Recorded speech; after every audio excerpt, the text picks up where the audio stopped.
Yeah, I learned it. That was pretty sexy. Thanks, man. No problem. All right. Big episode today. It's a big one. I'm excited. I'm really excited for this episode. This is a big. I'm not just saying that because Well, I have to say we're excited for all our episodes, but this one always feels good. is big. This is huge.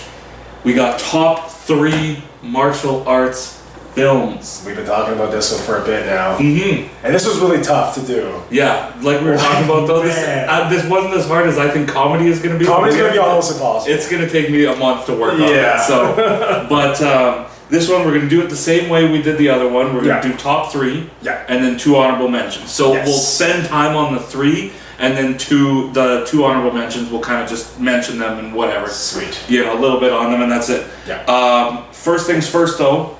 Yes. Oh, Yeah. For those of you who don't know, by the way, if you're new to the show, this is all about MMA and movies. This is all we talk about. Yeah. Okay. Yeah. Did you say that? No, not yet. Okay. I'm so sorry. That's okay. We're getting to it. Okay. Anyways, so. Yes. As you know. Well, what is this? Episode 4, I think. Well, 4 or 5. It's 5 videos we've done, but 4. Whoa. So is this 6? Well, no, 6 videos 5 videos we've done. Yeah. But remember, mass vids. We had to change our name. So we changed our name to the Weigh-In. I think this is Weigh-In episode 4. Yeah. Okay, the Weigh-In episode 4. On this episode, like I said, we're going to weigh in on our favorite top 3 martial arts movies. Yes. Before that, though, yes, Alec has a little surprise for y'all.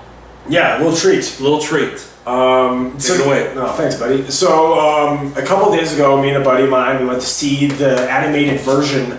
I see you just have a whole bunch of buddies. Yeah. That's cool. I asked you. Anyway, me and my friend went to go see an animated version of The Killing Joke, Batman The Killing Joke. It's a comic that Alan Moore wrote back in 1988, which was incredible because in this cartoon, they brought back Mark Hamill as the voice of the Joker and Kevin Conroy as the voice of Batman. And for those of you who haven't read The Killing Joke, I won't spoil it for you per se, but it's probably the definitive Joker story. Like, it tells his origin story.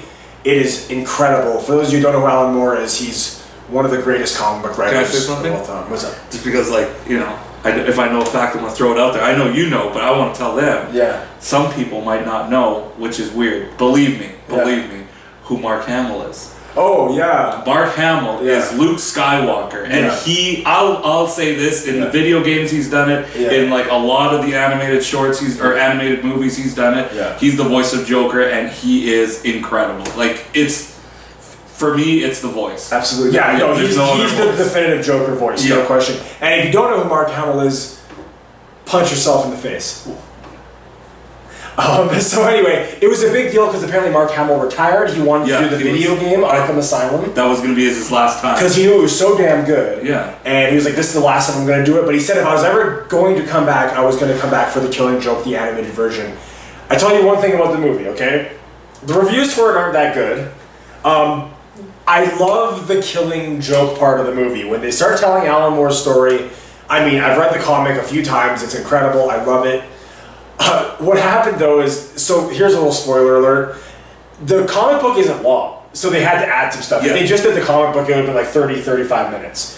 So, they wanted to make it a little longer, so what they did, and I'm sure a lot of you heard about this, was they added this like 30-minute little short film of Batgirl. Because, spoiler alert for The Killing Joke, in The Killing Joke, Joker shoots Batgirl, paralyzes her, and that's what allows her to become Oracle, who's the computer girl who basically is the ears for Batman.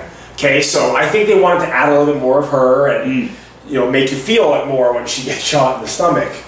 So basically what they did was they added this little short film where Batgirl's on the hunt for this guy called Perez Franz, which is the stupidest freaking name. Ooh! I know, I caught myself. Oh yeah, I'm losing the F-bombs. We're keeping it 14A. Not PG-13 because we're filming out of Canada, 14A. Shit. So we can say that. Yeah. Anyway, they added this little short film where Batgirl's trying to catch this villain named Perez Franz. Long story short, Batman's trying to help her. Batgirl and Batman get in a little tussle because Batman's trying to keep her safe. The tussle leads to a meeting of the two. They have sex. Batgirl and Batman have sex. Oh, they pushed the old freak button. Which is weird, man. And my boy BJ, we went to the movie, and we were sitting there, and they were like, they just had sex, and he was sitting there like this, and then he was like, what the hell is going on? Because when I grew up watching the cartoon, reading the comics, everything, I never felt any sexual tension between Batman and Batgirl. No, so it was like Catwoman. It was like the mother, he was also Catwoman or Talia al Ghul. Yeah. And so when that happened, I was kind of like, I don't like that at all, man. And also, it was a little bit sexist, if you ask me, because there were scenes where Batgirl was like just sitting there, waiting for Batman to call, and she's like, come on, call, should I call him? And she's talking to birds and stuff. Yeah. And I was like, oh god, like, I don't like this at all. So eventually that ended. Yeah, they had sex. Then they cut to the Killing Joke, and I'm not going to really ruin any of the Killing Joke, but Mark Hamill was phenomenal. Kevin Conroy's Batman. Kevin Conroy is also the voice of Batman, not Christian Bale. Yeah. You know what I mean? Like, when I think Batman, it is always Kevin Conroy. You know me and Christian Bale as the voice of Batman. Yeah. When I look at Batman, I always think, I'll say it right now, I know who your favorite Batman is. Michael Keaton's my favorite Batman, I just grew up with him. But the voice is absolutely Kevin Conroy. So it was awesome to see them back.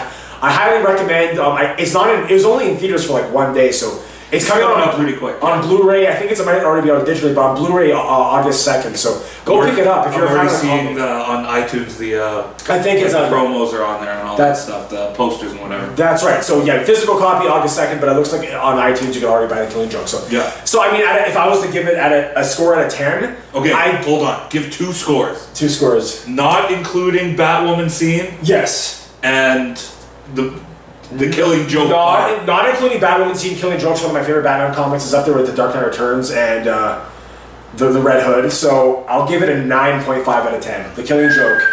If you add the stupid Batman Batgirl sex scene, I'll give it a 7. That's right. I was totally gonna give it a 7. I've never seen it, so I'll see it too. It just felt so weird. I don't need Batgirl and Batman to have sex. Like, I would get it if maybe Robin's not in the story, but if Robin had sex, I remember like with Batman. No, that's okay if they wanted to. I mean, it's fine. It's fine. No, that's fine.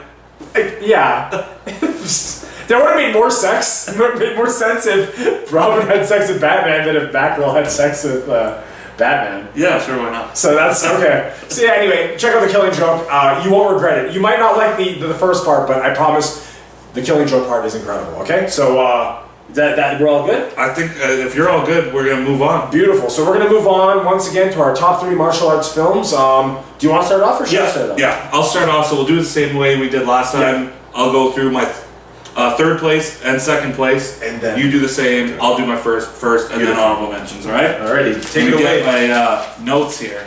Yeah, we're prepared this time. Yeah, we're really prepared. We heard from people like watching our show and that kind of thing. People that were saying stuff we could do better. Was the 2 big things were kind of having, more preparedness, more organization, that kind of thing. Just cleaning it up a bit, and also the sound. So we've been looking at microphones to help with the sound and that kind of thing. So for right now, we're doing this. Yeah. Microphones actually aren't as bad as I thought. No, we can afford a microphone. Yeah, so both our salaries. Yeah. So we'll definitely be figuring that out pretty soon here. Beautiful. So before then, let me get to it. Alrighty, number 3. Number 3. Yes. Go ahead. I know you've seen this movie. Yeah. I know you love this movie. Okay. I'm gonna go with Ip Man. Oh yeah. Ip Man starring Donnie Yen. Oh yeah. Any of the 3 with Donnie Yen, because there's another one in there that doesn't star Donnie Yen, but any of the 3 are amazing. Like 1, incredible, 2, really good, 3. If anybody told me 3 was their favorite one, I couldn't argue with them. It's so good. I think 3 might be my favorite. It's so good. Like any one of them, you're going to be happy. This one was rated 84% on Rotten Tomatoes, which is pretty high for the movies I like. Yeah. I'm more of a 20-30% Rotten Tomatoes kind of guy. Yeah. So we got like some facts and stuff we're gonna go over as well. So I'm gonna go over facts. Yeah, exactly. Thanks, IMDb. So this movie is actually supposed to be made in '97, and they were gonna have an adult Bruce Lee in it, because the whole point of Ip Man is he is Bruce Lee's master. Like in real life, Ip Man was Bruce Lee's master.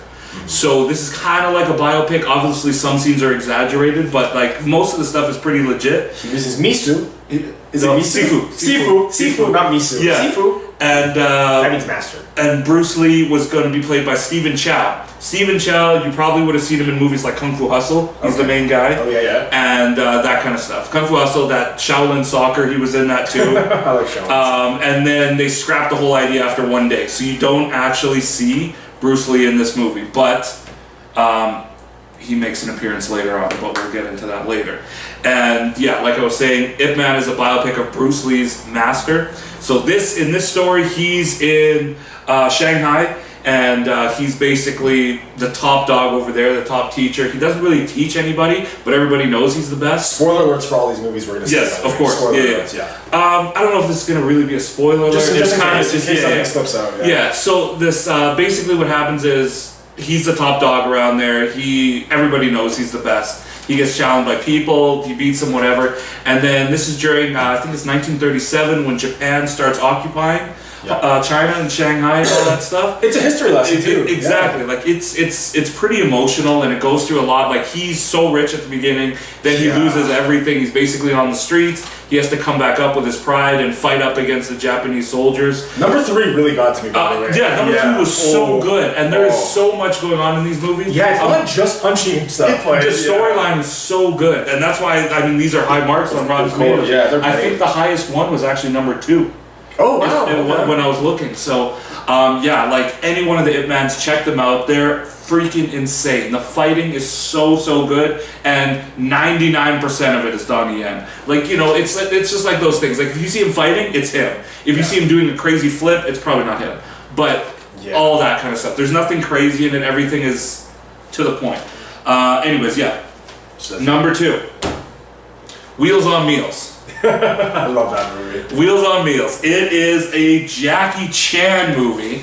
So this is back in the day when Jackie Chan, it's not a Hollywood movie, so it won't be like Rush Hour and all that. It's when he was insane. Like he was doing awesome stunts in Rush Hour, but this is when the fighting was just out of control. The fight scenes in that are 10 out of 10. Yeah, like so good. It's actually directed by Sammo Hung in 1984. Who's the man? Yeah. Sammo Hung is the man. He's crazy. He's this chubbier guy. If you guys ever watched Walker Texas Ranger, he's the fatter chubby guy with the who moves like a welterweight. He doesn't even make sense how he fights. But he's actually an Ip Man too, so check that out too. Oh hell yeah. They didn't have a score for this on Rotten Tomatoes. No, they had an audience score of 81%, which makes sense. I don't know how you can't watch this movie and have fun with it. It's so good. It's so good. They're 2 brothers, Jackie Chan and this other guy. His name is Yen something. And they run like a food truck, and they hook up with this private investigator who's Sammo Hung, and the 2 brothers end up falling for this girl who's like a pickpocketer and whatever. And there's all this kind of stuff that happens, whatever. And anyways, they get thrown into like the big time like mob, mafia, criminal world, and they got to fight their way out. And the fight scenes between Jackie Chan and Benny the Jet are so good. Like, watch this. Just go on YouTube because I've seen it. You go watch the Benny the Jet fight with Jackie Chan on YouTube. It is stupendous. So good. Benny the Jet is a legit fighter too. Kickboxer. Yeah, I think his record's like 54 wins with 49 knockouts. Yeah. And there's 1 loss in there, 2 no contests. Like, it's stupid. So good. He's so the best outfit out of any fighter. When you see him with the suspenders, you'll know what I'm talking about. And not to mention the candle kick. Yeah. There's this part when Benny the Jet's fighting Jackie Chan where he throws like a spinning wheel kick and takes out these candles. Just the flames. Just the flames. It's like, it's gone. Oh, it's so good. It's so good. So there's one fact on here that I'm actually going to wait till another movie on my list because it's actually in my honorable mention, but it's going to be the one fact that I'm going to move to my honorable mention because it has to do with that movie. So remember that. Sammo Hung, Jackie Chan, and this Yen guy. Also, Golden Harvest. The reason why it's called Wheels on Meals, not Meals on Wheels, which would make more sense, is because Golden Harvest, who did a lot of the Chinese movies back in the day, they did all of Bruce Lee's movies. They had 2 major flops before that, which started with the letter M. They had Megaforce and Menage a Trois. I don't know those movies, but this is the fact, so they just kind of switched the title around. So it was supposed to be Meals on Wheels, but because that happened, they changed it to Wheels on Meals. Watch it. It's hilarious as well. It's like slapstick, but the fight scenes are crazy. I was so captivated by it. Because I just watched it like a month ago with him. I never even heard of it. I was like, what is this movie? This is because like... I love it. I got so many like the old, like everybody knows like Rumble in the Bronx and Drunken Master. And those, but there's a lot of movies that he's done that, Jackie Chan that they don't get the credit for. I love Jackie Chan. Okay. So you're all good. Okay, so now my list, top 3 martial arts films. Number 3 on my list is a movie that took me by surprise, came out of nowhere. I'm counting both of them, and it's The Raid Redemption and Raid 2, the Indonesian films directed by Gareth Evans. Those movies are freaking stressful. Those movies, so much. I've never seen fighting like that in any other martial arts films. So apparently, the martial arts they use in these in the Raid movies is called Pencak Silat. Please, if I mispronounce that, I apologize. I've just never heard of it. It is an Indonesian martial art. What I love about the Raid and the Raid 1 is Raid Redemption specifically. For those of you who've never seen it, number 1, what's wrong with you if you haven't seen it? It's phenomenal. Especially all my martial art friends. Again, I'm calling you out. And they made it pretty mainstream. Yeah, my Brazilian Jiu-Jitsu friends. Even though there is some crazy submission stuff in there. Yeah, they had a North American release. Yeah, because we watch it in the theater. Yeah. Oh God, I love it. And I've mentioned this before. I'm not a big subtitle guy. I really like to watch.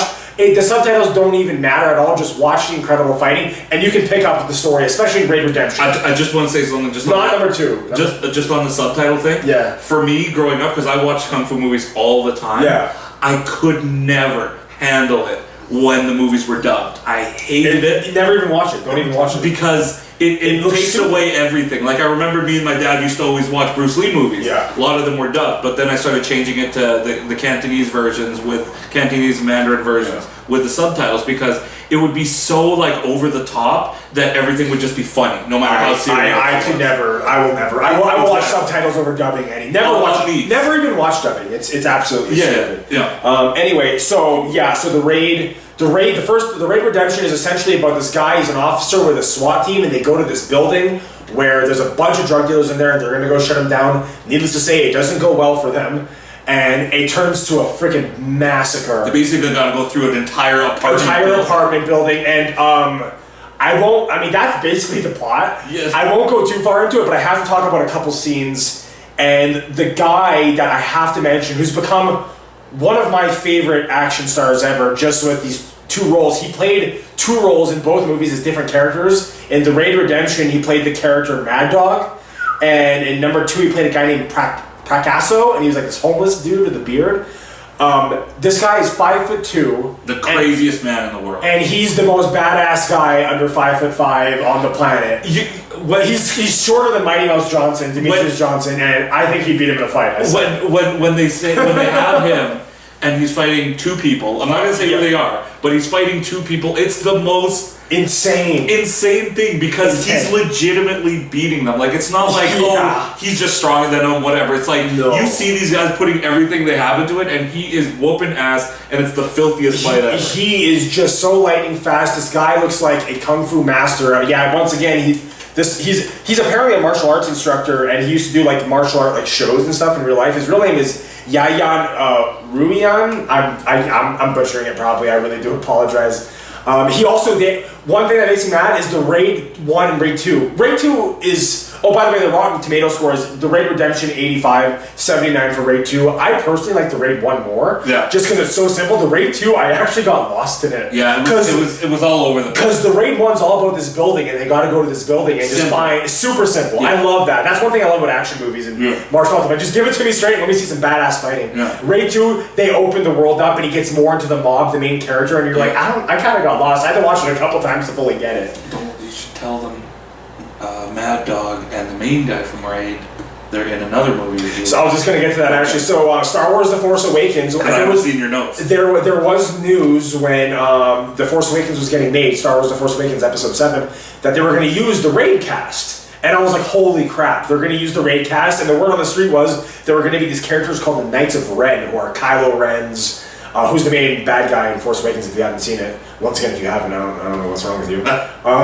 So I thought they were going to be these Knights of Ren, and they were going to be like these dark Sith Lords kind of, and they were just going to kick ass, or Knights of Ren, and they were going to like use lightsabers, and it was going to be incredible. But they ended up just being these freaking like smugglers who like get eaten by this Rathtar monster, which was kind of disappointing to me. I wish they used him in a better way in Star Wars: The Force Awakens, but yeah, Sarko Plank was the character that Mad Dog played in The Force Awakens, but I didn't really like the way they used him in that. But anyway, the raid. Yeah, you didn't really see anything. No, they didn't do anything. They ran away from a monster. I don't like that.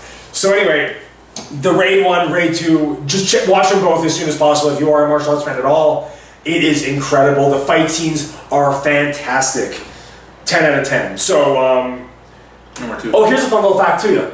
It's the only movie to ever make an IMDb, like, in a top IMDb list that came from Indonesia. Oh, okay. I forget the exact fact, but it has the highest ranked Indonesian film ever, I think.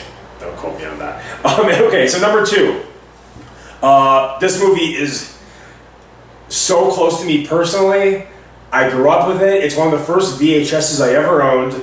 I watched it religiously whenever I was sick from school, and it's 1988's Bloodsport. Kumite, man. Kumte.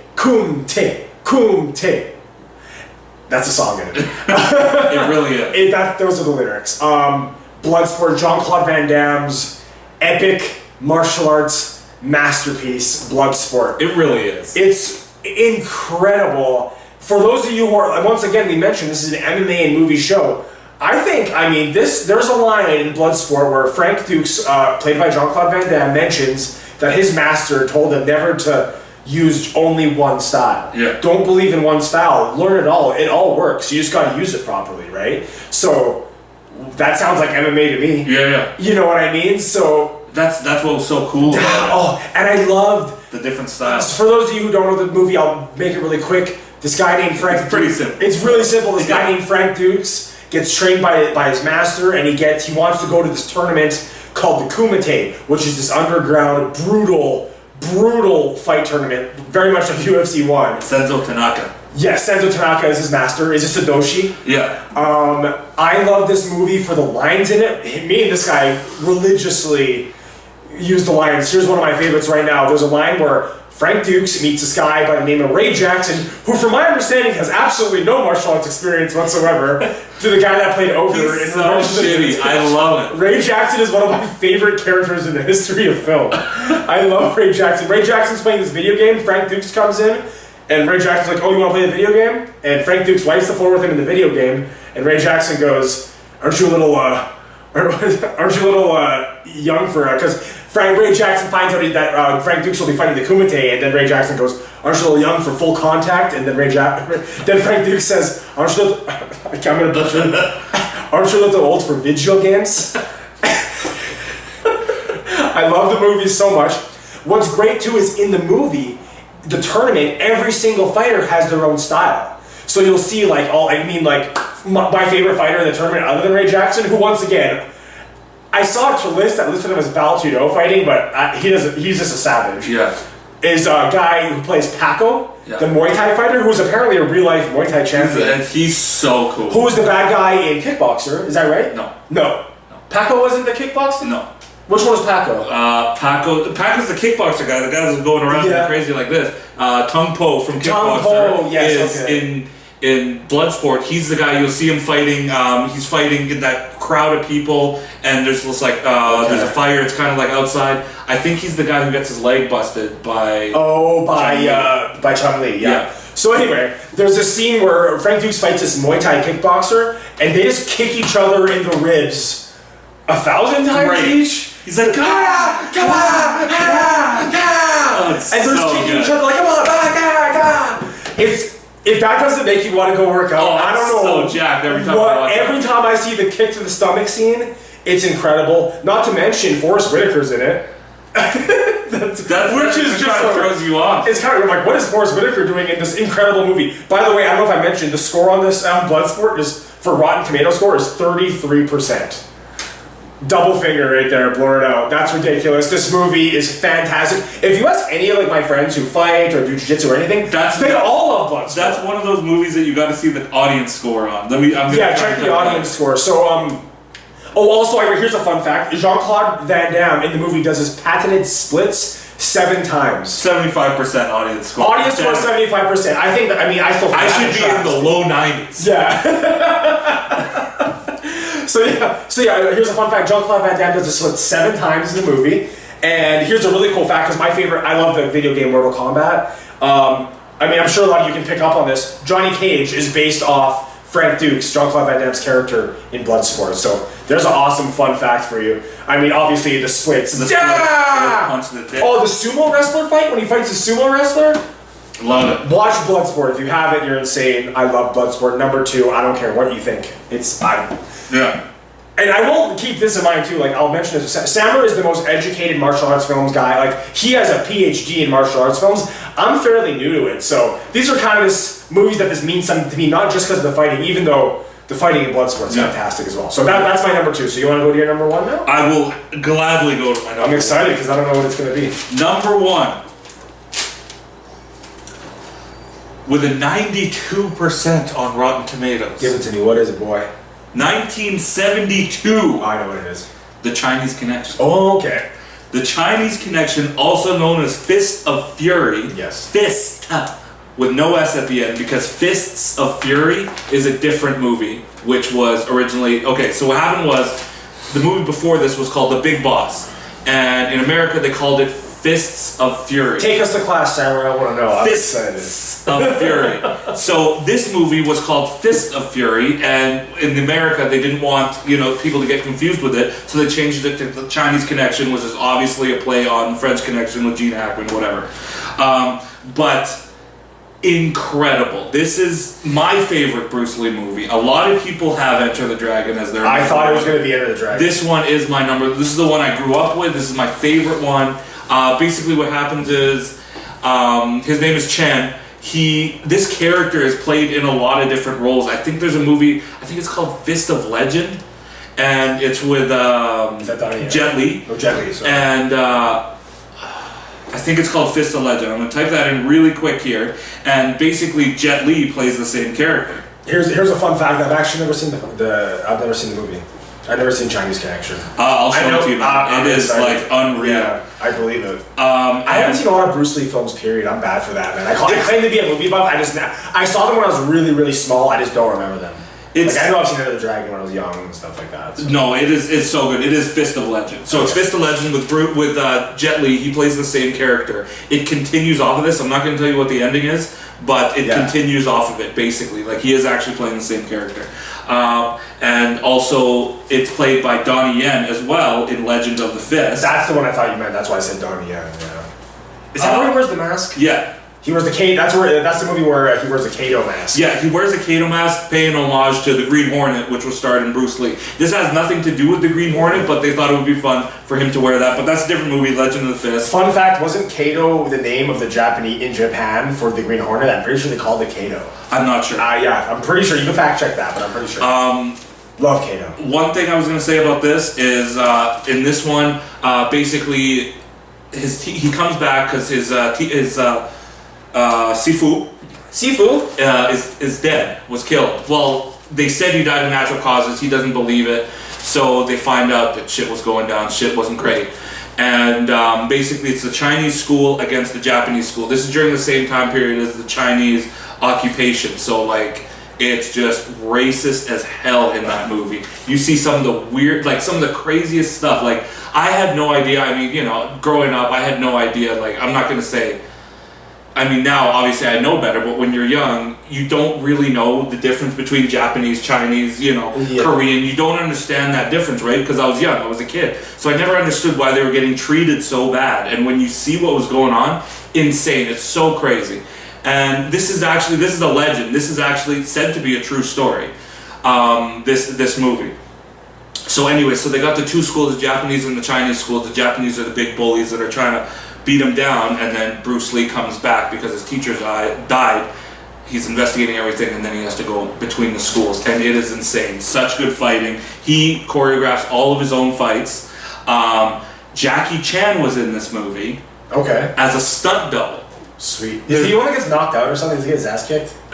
Not in this one. Okay. Well, sort of. He, one of the bad guys gets kicked through a wall, like one of the thin sliding walls. He gets kicked through the wall, and the person flying through the wall is Jackie Chan. So because he was originally a stuntman, right, and doing all his own stunts, and he did a lot of stunt work for other movies as well. I love Jack. Beautiful movie, amazing. Watch it. Don't watch it dubbed.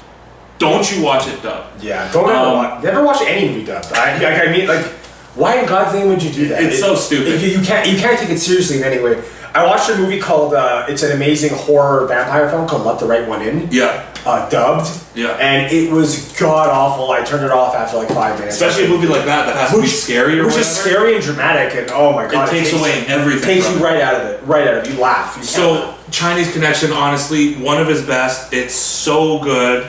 I'm gonna keep these facts a little shorter because there's one movie in my honorable mention that has a lot of facts that have to do with the other movies. So I'm gonna keep my facts short. Number one, though, Chinese Connection. Do it. Okay, number one, Chinese Connection. All right, well, I definitely. Maybe you sold it on me. I definitely want to watch it. Yeah, I got all the Bruce Lee movies. We can watch all of them. Yeah, so, hey, that's a party to me. Some of you guys go out and drink. We watch Bruce Lee movies, and I'm not mad at that. I have cookies. You have cookies? No, we have cookies. We have cookies? Well, we watch movies now. Oh yeah, okay, that's true. All right, so I don't know if you guys can see. Here's my number one. I don't know if you guys can see from there, but my number one is a movie that I saw when I probably was about 5 to 7, and ever since I saw this film, I've always loved an underdog story. I've always, hearkened to this movie. Like whenever I feel like I can't do something, I'm like, could Daniel do it? What do you say to yourself? Do you say that to yourself that you're the best around? Around, nothing's gonna ever keep you down. Rest around. My number one is Karate Kid from 1984.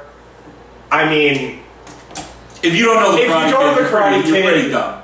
I want you to unsubscribe. If you're at this age or older and you haven't seen the Karate Kid, you're pretty dumb. I hate you. I think I hate you. So anyway, the Karate Kid. I think everybody. So I mean, for those of you who don't know, Sammer is a huge Sylvester Stallone fan, right? And you would think, and you love Rocky, right? So when I grew up, my favorite movie character, probably still to this day, I mean, top 3 is Mr. Miyagi. And whenever I thought fighting. Whenever I thought, like when we got Jean-Claude Van Damme, let's say we got Sylvester Stallone, we got Arnold Schwarzenegger, if we put them in a battle royale, I pick Mr. Miyagi in that fight every single time. I freaking love Mr. Miyagi, played by the late great Pat Morita, who was nominated for a Best Supporting Actor for this role. I love everything about him. I love the way he carries himself. I love how he helps the unfortunate. I love how chill he is. I love how badass he is. I love how he fights like water, not like a rock. In Karate Kid 2, there's a scene where he doesn't throw a single punch and he destroys the Cobra Kai's main leader there, the sensei. Is that with the car? No, that's number 2. Number 2 is the one where he punches the car door. Pat Morita played Mr. Miyagi, nominated for an Oscar. Here's an interesting fact. There's a scene in the film. If I have to do this for you, here's a brief synopsis of the film. This young boy by the name of Daniel, played by Ralph Macchio, comes to this small town where he essentially finds this girl who he has a crush on, and these damn bullies, start picking on him.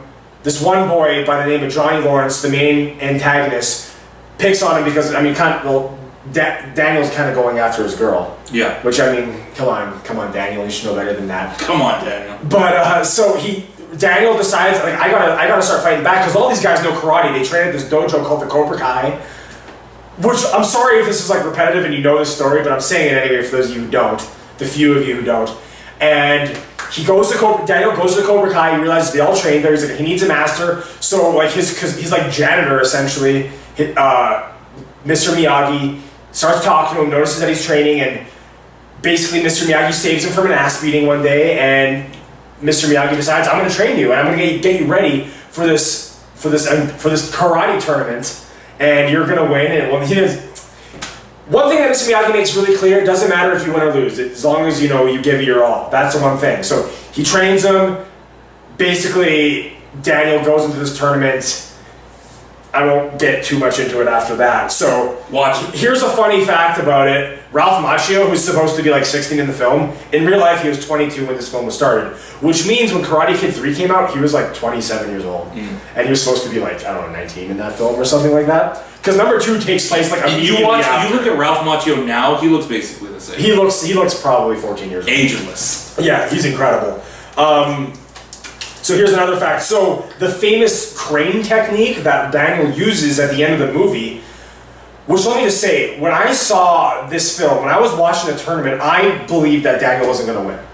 I was like, man, he's too small, these guys are too good, they're too well trained.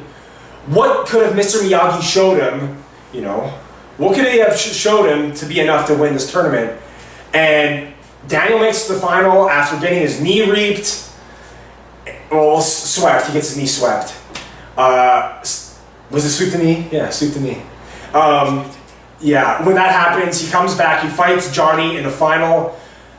I mean, Ralph Macchio gets in the stance. I'm like, what's going on? Throughout the movie, they tease this crane technique. I was like, what could this possibly be? Once Daniel throws the kick, it nails Johnny in the face, and the music plays, and his girl runs to him. Daniel's mom's cheering. Mr. Miyagi's just standing there with, like, admiration. I'm getting goosebumps just thinking about that scene. I swear to God. I love that so much. A fun fact about the crane technique is apparently it's mainly, I say this now, I read this, that they say it's just a stance. Yeah. It's a karate stance. It's not really a technique he used. But then freaking Lyoto Machida busted it out in a MMA fight and knocked out Randy Couture's tooth with it. So the crane kick does work. Apparently the guy that plays Mr. Miyagi, Pat Morita, they didn't want to play him in the role. They didn't want to put him in the role because he's a comedian. And they wanted a serious actor to play the role. So I also thought that was very interesting. Also, my favorite fact about all the movies, about all the Karate Kid movies, is Pat Morita, who plays Mr. Miyagi, once again, does not sound like that. He does not have a heavy Japanese accent at all. He's from California. And he sounds like an American accent perfectly. No, I'm not going to do a racist interpretation of Mr. Miyagi. But impersonation of Mr. Miyagi. But that's also a really fun fact. Also a fun fact, the car that Daniel works on in the movie, he got to keep in real life. They gave him the car. That's that deluxe. Yeah. So yeah, the Karate Kid, it warms my heart every time. The fighting may not be crazy, like it's a karate point tournament, but I mean all the drama behind it is incredible. The story is incredible. Yeah. I have a really quick fact to call this guy out on too. This guy a few days ago mentioned that Daniel should have never won the tournament because his crane technique, which he kicks Johnny in the face with, was illegal. It should have been an illegal kick. One thing they mentioned in the movie is that kicks to the head were perfectly legal in the karate tournament, but punches were not. The problem with that some people have, because they're a website, you can look it up. There's been a lot of arguments about this. Like, this is a huge argument. I didn't know. Which I find hilarious. It's so funny. There are websites dedicated to thinking Daniel should have been disqualified because the crane kick was too forced. It was too, it wasn't controlled enough. You're supposed to have control and not hit them with your full force. Because that kick very well knocked out. Yeah, like if you're crane kicking, it's gonna hit your bridge of your nose all the way up like this. Took him right destroy your face. So I mean, there's arguments to both sides. Here's my argument against it, believing Daniel should have won. Daniel was getting his ass kicked with illegal techniques that entire tournament. I truly believe the ref saw that, and then once he threw the kick, he's like, well, that's what you get for fighting like a bitch. And throwing out some illegal stuff there, Johnny. So, yeah, Karate Kid, I love it. It's one of my favorite movies ever made, and it is easily my #1 martial arts films. Do you agree with our list? Please let us know. Feel free to comment below. Yeah, we haven't been getting any comments. Yeah, give us just watch. Like, comment, get involved. It's all good. We want to talk to you guys. We have a lot of downtime at work. Yeah. We will respond to everything. Yeah. Just don't be rude. Yeah, don't be rude. Be nice. So why don't you just finish with your honorable mentions, and then I'll finish mine. Okay, so because you got pretty good momentum going here. Yeah, so honorable mention. I don't have a lot of facts about it because I knew you were going to make them quick. Kickboxer, Jean-Claude Van Damme. If I had to say my favorite Van Damme movie, it would be Kickboxer. Kickboxer beats Bloodsport for me just by a little bit. Yeah, I mean, I can believe that it has a better story. Just for me as an MMA fan and just a movie I grew up with, Bloodsport is a little bit of a... I mean, you guys can tell I'm a big Jean-Claude Van Damme fan. I grew up with him. I mean, Frank Dukes versus Mr. Miyagi would be my dream matchup in the cinema. I'm telling you, I got Mr. Miyagi. I think Mr. Miyagi takes them all. He's a master. Wait, the real Frank Dukes? No, the Jean-Claude Van Damme. Oh, apparently the real Frank Dukes is a fraud too, by the way. I looked at a lot of research. Apparently, at the very beginning of Bloodsport, it says it's based on a true story. It's pretty much proven that it's not, and it's pretty much proven that Frank Dukes is an absolute martial arts fraud. But I don't give a shit. I still love Bloodsport. Okay, so honorable mention, Kickboxer. Watch it if you haven't. It's about a kickboxer. Tong Po is a scary man. Tong Po is the main antagonist, and he's terrifying. It's basically a story. This Jean-Claude Van Damme's character's brother gets his ass kicked by Tong Po, paralyzes him, and Jean-Claude Van Damme wants revenge in the film. That's Kickboxer. Simple story. Fantastic, fantastic film. And he's got to train, because he's just like the sparring partner of his brother. He's just all right at martial arts, and then he needs some serious training. And you also find out that Van Damme might be one of the greatest dancers of all time. It has easily the greatest Jean-Claude Van Damme dance scene in any film. Probably the only one. I guess so. Yeah. That's pretty close. But he might be the greatest dancer of all time. Watch the movie. You definitely have to. At least get to the dance scene. Yeah. Actually, just watch the whole damn thing. It's incredible.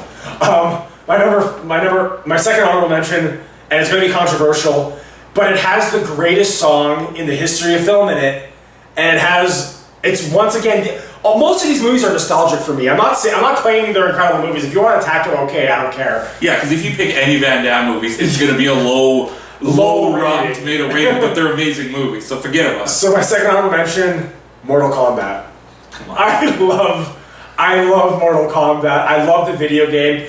It's still, in my opinion, the greatest video game movie ever made. Well, which is a low bar. I know. I mean, as much as I love Van Damme and I'm obsessed with Street Fighter, Street Fighter the movie was a sack of shit. Yeah, it was. I hated Street Fighter and all they did with the horrible things they did to all those characters. Mortal Kombat, I think, plays awesome homage. Yeah, no, like it was actually decent. I mean, the only thing crazy was going to be like Goro or something, right? Yeah. But everything else, you could make it look very similar to the game. I remember when I watched Mortal Kombat with my mom and my friend back when I was a kid, because I think it had a PG-13, I want to say. I was very young when it came out. And I'll never forget the line when Johnny Cage is about to fight Goro. Goro takes his sunglasses, breaks them. They meet at the top of this cliff. Johnny Cage hides on top of this rock. Goro's looking for him. Johnny Cage says, "Those are $800 glasses, asshole," and then kicks him in the chest. And also the split. Taken from Jean-Claude Van Damme, the split right to Goro's testicles.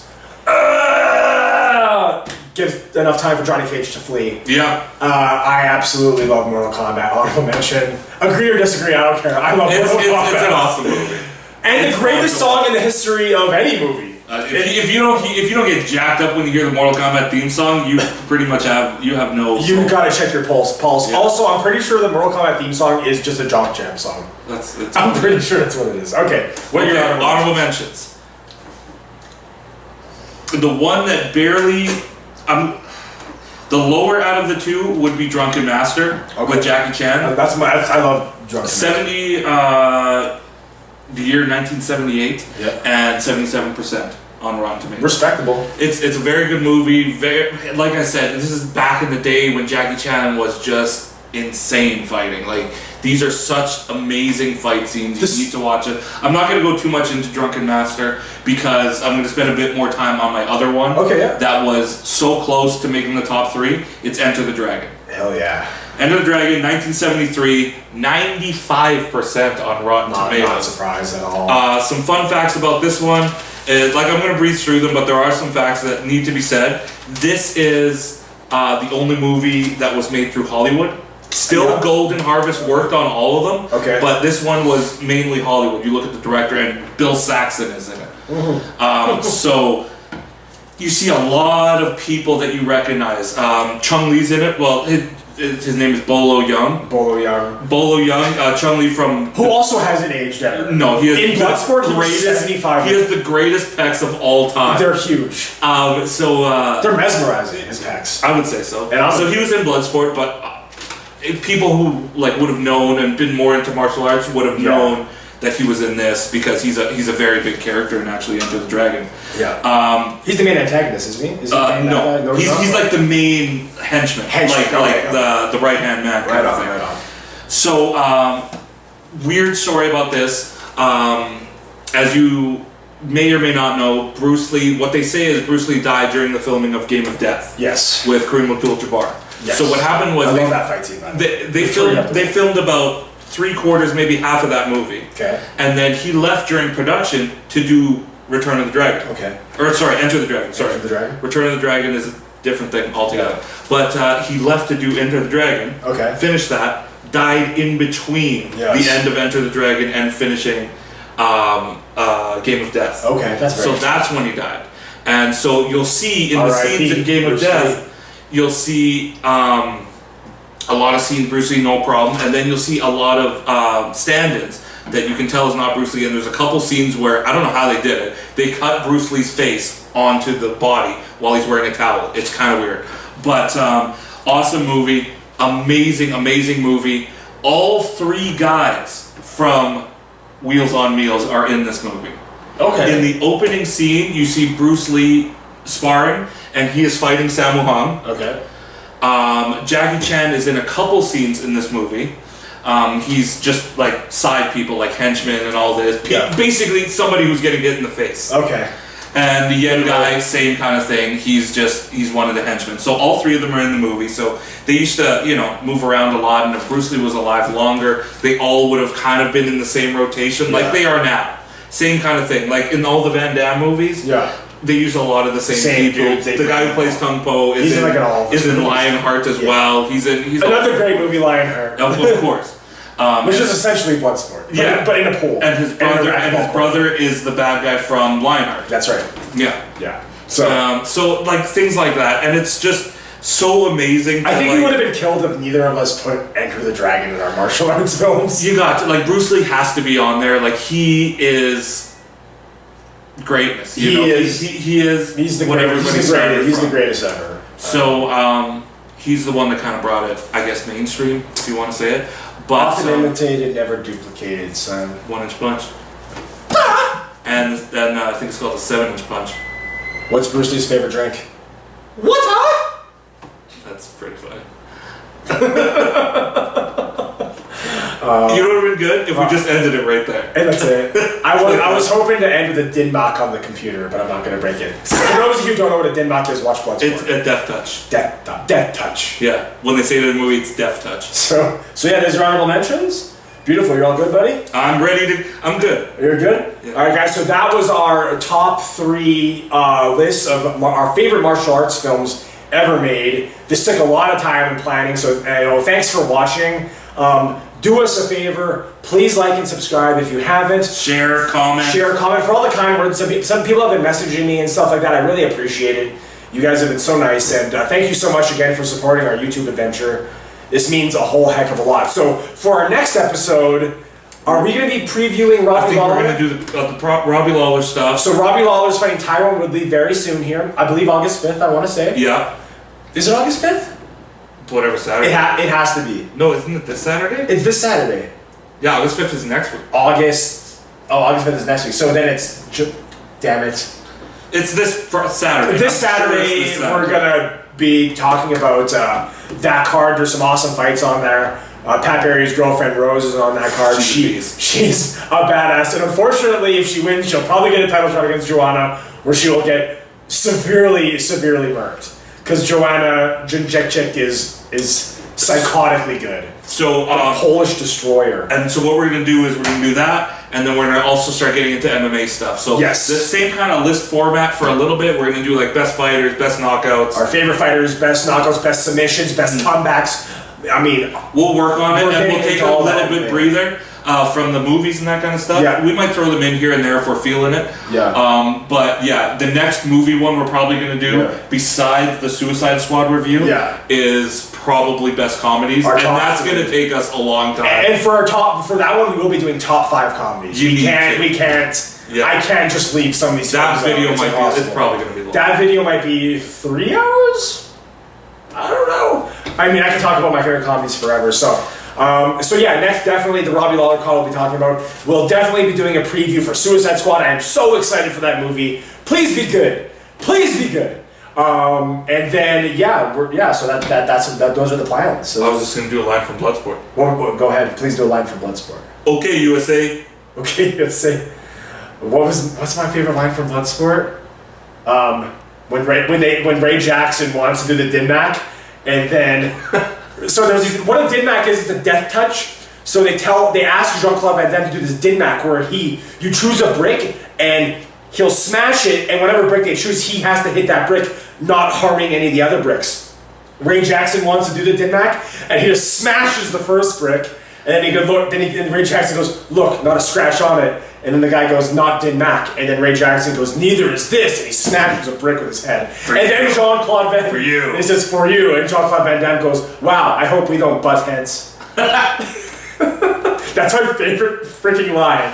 Oh, I love it. I don't think I said the F word once. You didn't say it once. Yeah! Yeah!